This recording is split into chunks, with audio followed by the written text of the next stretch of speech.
All right, so today we're going to talk about a word that often gets a bad connotation and shouldn't. Hey, my name is Chance Brown. I'm the broker owner of CB&A Realtors, and I want to talk about accountability. So accountability is one of those words that I think over time has kind of gotten this identity as a punishment almost. Right? I'm going to hold you accountable for this. But really, what I want to do is change the way that we look at accountability to a word that really resonates more with love. If I'm holding somebody accountable, it is because I care so much about them that I don't want to see them fail. And I think that that is an important mindset shift when we talk about the things that we need to do to be held accountable, to be coachable in our businesses as our business grows. So we run into this a lot. We've got an agent that comes in that's looking to grow, that wants to build on their business, and we give them the framework to do it, and then they don't do anything and they wonder why their business hasn't grown.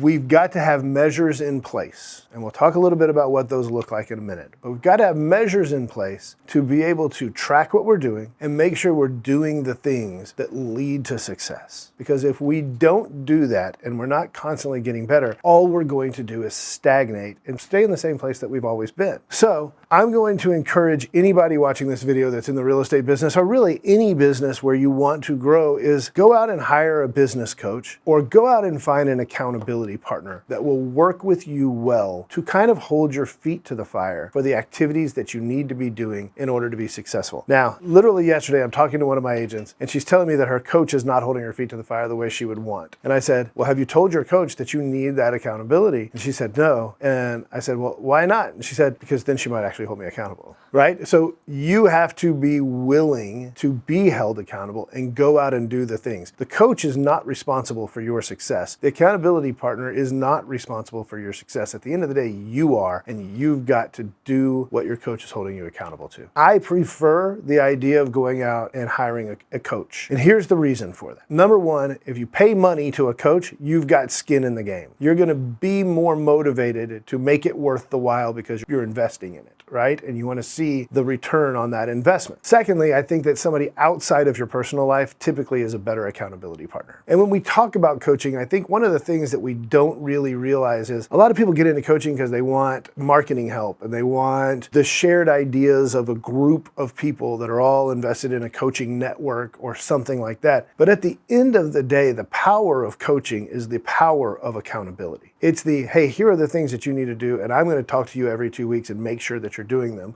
or we're not going to move forward to the next thing. This is taking nothing away from accountability partners or accountability groups, as long as A, they're very structured and everybody knows the rules.